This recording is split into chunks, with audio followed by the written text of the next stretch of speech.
overcast. There it all is though.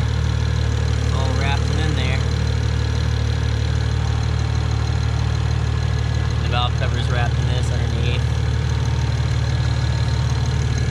Hard to really see much of anything, but there's the wastegate down there. I mean, this kit it's crammed in there, and I can't imagine the kits that have bigger turbos on them. Yeah, they sit a little further forward, but they're like they're like all the way against this right here. Yeah. But I mean, we had to get, the only thing really different is we had to get a different filter for it, and the oil drain is a braided nylon. Yeah, like that triple layer hose. That was fun to find. The oil drain that it comes with is a 5/8 hose. You really need a 3/4 hose, to be honest. Yeah. And our guys over at Finish Line Factory got most of our hoses for us. We were actually still waiting on that one, so we got it from a hydraulic line fitting place, but all of our lines for all of our other stuff is Finish Line Factory. See these here, they're braided. Those are from them. And the fittings we have are from them. So you can check them out on Instagram and everything. They got good shit. I have a whole fuel system built with their stuff, so. Pretty much what we did for the shorter air filter is the ISR air filter from Injuku Racing. Ordered a generic Mack Box holder. That's just right off eBay. It was like 15 bucks. Yeah, it works great. Has RV Solution oil catch can kit. This is run to the flapper valve. It runs all the way across. It runs into this one. This one runs to the flapper valve. This one runs to external PCV. Tile blow up valve. This is a Vrsf charge pipe for the relocated coolant reservoir. That's 335i coolant reservoir. Yeah, both those are 335i. And that's from the On3 kit, which is actually really nice. It all fits really good. All aluminum power steering reservoir. Yeah, other than that, I mean, we plugged the ports in the head for the vacuum, so now it doesn't put oil down in the valves and actually goes through a catch can. We'll have a lot cleaner system going through, and we got upgraded Vrsf.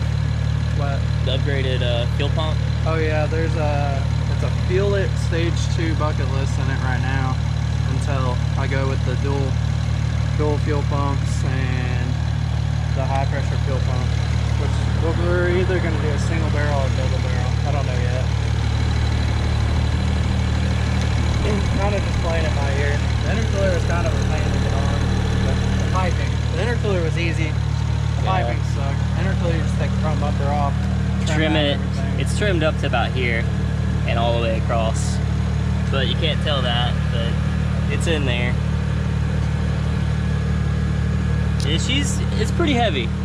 Oh, it's a heavy intercooler. And it only has 2 screws holding it. It's got 2 little baby screws holding up, which is crazy.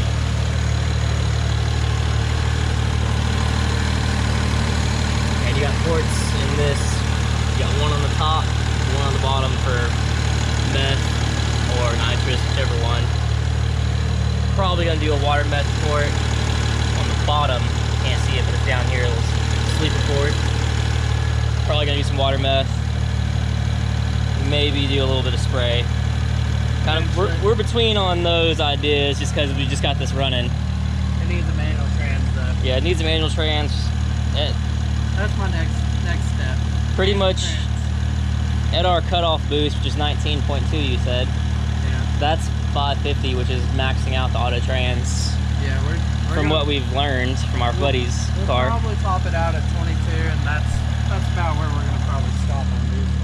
And that'll be on a tire, which we're working on getting that sorted out. Yeah. What was that wheel? They're Koenig K1s. Koenig K1. It's like a really, really lightweight spoke wheel. They're like 17 by 8s, and they clear some good size radius. And then if that don't do it, we're gonna have to do the 328 conversion. I think it's 328 or 325. I don't know. I'd have to look it up again. But And go with 15s on run 15s on it. Yeah. If I have traction problems like I do right now. Yeah, the top of third we were spinning, and all of second it spins. But these are just, you know, some Kumos. The cheapest you can buy. Yeah. On stock wheels, which these wheels are decently heavy. But these wheels make this thing hook. But yeah, that's our big update on this thing. She's running. Did we update them on the go fast bits? That? Yeah. Yeah. We did give them an update on it. Okay. I mean, I haven't told them how it's wired. Okay. So the Go Fast Bits boost controller is also like a boost safety cut. Yeah. It senses vacuum.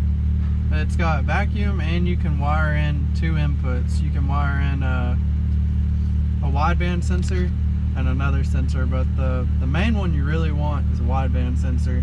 And when you're single turbo, you can actually shut off one of your rear O2 sensors and run your wideband sensor there, run your signal from the wideband to the controller, and if you hit a lean point, and it'll cut your boost, so you don't go too lean, you'll blow your motor. Yeah. So it's a pretty cool little feature. Go Fast Bits did a great job, and I got it really fast, so I'm super happy with it. I mean, it's 2 wires to hook it up. Yeah, and it, I mean, obviously fits right there in the cigarette ashtray.